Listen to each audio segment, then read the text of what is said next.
Hey folks, this is One for the Road, a John Caldwell podcast exploring Mississippi highway issues and infrastructure challenges. Here there's one person and one voice standing up for the road you travel, the road less traveled, the road in most need, and ultimately the road ahead. Each episode we will shed some light on the who, what, when, and why mysteries that leave many of us scratching our heads, searching for better answers. This is Commissioner John Caldwell. Thanks for listening to One for the Road. Welcome back. This is our fourth episode of One for the Road with John Caldwell. During this episode, I'll look at some of North Mississippi challenges and introduce some possible solutions to our most common problems. East to Alabama, north to Tennessee, west to the Mississippi River into Arkansas. Southward to Mississippi's 22-county Central District. North Mississippi reaches far and wide. The three transportation districts were created with no regard to highway infrastructure. Our districts, by law, match our Supreme Court districts, which were based on population. But even that has changed. North Mississippi now has nearly 100,000 more people than the Central District. 33 counties comprise Mississippi's unique Northern District, and yes, that is an 11-county disparity between the two transportation districts. That's 55 more county supervisors needing help with highways and bridges. North Mississippi also has 6 more counties than the Southern District, with 56 more municipalities than the Southern Third. That's 56 more mayors and boards of aldermen wondering about their highways in northeast and northwest Mississippi. More importantly, North Mississippi has more highway mileage, 2,000 more lane miles than the Central District. Consequently, North Mississippi has the most needs. Perhaps more surprisingly, North Mississippi has 1,600 more poor lane miles of highway than the Southern District. In other words, if we repaved an additional 800 miles of our poorest 2-lane highways, or 400 miles of divided 4-lane in North Mississippi this year, we'd barely catch up with Mississippi's 27-county Southern District in terms of poor highway mileage. And just in case you're wondering, there are no plans ready or monies in hand to pave 400 miles of 4-lane highways in North Mississippi. I'd say something should be done to correct that. North Mississippi also has over half of the state's poorly rated bridges, rather than a more proportionate share as one of 3 districts. So instead of a more equitable 33% or so, we have 52% of MDOT highway bridges that are rated in poor condition. Regrettably, the money is split more evenly than our district lines. So how do we reach such a disparity? Perhaps more extreme cold and ice paired with extreme heat in the summer hurts our northern Mississippi roads more than it hurts further south. Poorer roads in that scenario would then be impacted much greater by water and ice, heat, and traffic than a better road. In other words, the worse shape we're in, the worse it gets. This compounding of the problem spread out year after year would explain some of it. Some blame it on decades of prejudice against us or a general lack of political interest in North Mississippi from our statewide leaders. And there can be some of that too. Others may say it's just the natural ebb and flow and everything comes out in the wash. Not so sure about that. A higher cost per mile of asphalt and a shorter paving season than the rest of Mississippi has been mentioned as a contributing factor as well. Theories abound as to why North Mississippi highways are well behind in maintenance. Even so, it will not improve on its own, and it's more complicated than that, and yet so simple. Receiving equal parts of maintenance and asphalt overlay monies for an unequal number of road miles is more of a problem, and it's been that way for decades. Seriously? 2,000 more lane miles than the Central District, but an equal share of paving money? And 1,600 more poor lane miles than the Southern District, but an even split in asphalt? Really? Data-driven decisions should be made immediately to correct the bureaucratic political formula that created this decades-long disparity. It's just not right.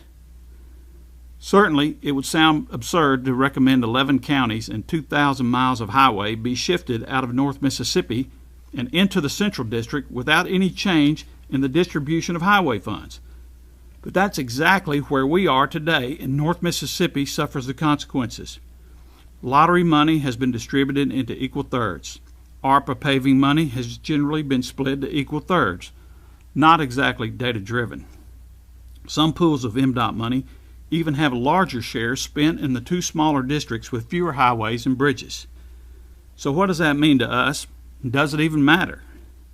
It matters on Highway 72 in Tishomingo County and Alcorn County.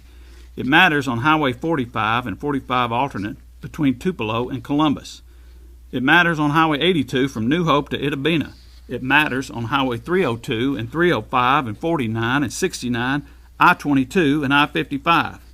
On rural highways like 3 and 4 and 8 and 9 and 12, and along highways like 25 and 30 and 35 and 50 and US 51. From Noxapater to Alligator, it matters. Over 10,000 lane miles of highways matter. Too many of these highways and other highways in North Mississippi have large sections of road that are rated in poor condition. We have let some of them go so long and get so bad that the fixes are now much more expensive than they would have been if we'd have just taken care of them in the first place. Full-depth reclamation costs underway on Highways 32 and Highways 316 are high and a direct result of long-term neglect specifically related to our funding shortages. Other highways across North Mississippi are facing the same extensive and more expensive maintenance efforts. In some areas, for our citizens to get a smooth ride, it may be cheaper just to buy all the county residents Cadillac Escalades rather than fix their highways. But while free Cadillacs in North Mississippi may be a good punchline for a laugh, it's hardly a solution. Even a simple increase in revenue doesn't fix the lopsided distribution that leaves those of us in North Mississippi feeling slighted. We should expect no less than a proper share of paving money focused on bringing every transportation district, every region, and all of our taxpayers up to the same standard.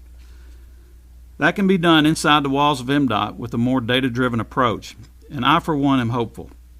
We strive for that already, and we're doing some of it. We've even made a little progress. We've seen a noticeable improvement in paying attention to the numbers. We can do better, and I believe we will. We have to. As the old saying goes, you can pay me now or pay me later. Paying later implies paying a lot more. That has proven to be the case over and over. Maybe we're a victim of our own success. We've done a lot with a little to hit the hot spots. Recently, some of our highest traffic highways have been resurfaced in Horn Lake, Columbus, Corinth, Tupelo, Saltillo, Clarksdale, Louisville, Kosciuszko, Pontotoc, Houston, Calhoun City, and so many others. But there are new and old hot spots and highways still needing our attention, too many to list. While revenues lag, our highway work lags with it. It's more than a smooth ride, it's a matter of public safety. So whether you drive a Cadillac, an old Chevy, a Harley, a Hyundai, or a Peterbilt, we're striving to improve your ride with better and safer highways and bridges.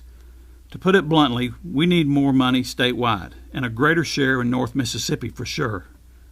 We need it immediately, but it won't happen automatically. It will take a systematic approach, and it will take time. It will take a concerted effort with a chorus of voices that includes yours. We need business leaders, churchgoers, school bus drivers, soccer moms, grandmas, farmers, and truckers to let your voices be heard in a positive way, encouraging our state leaders at every turn.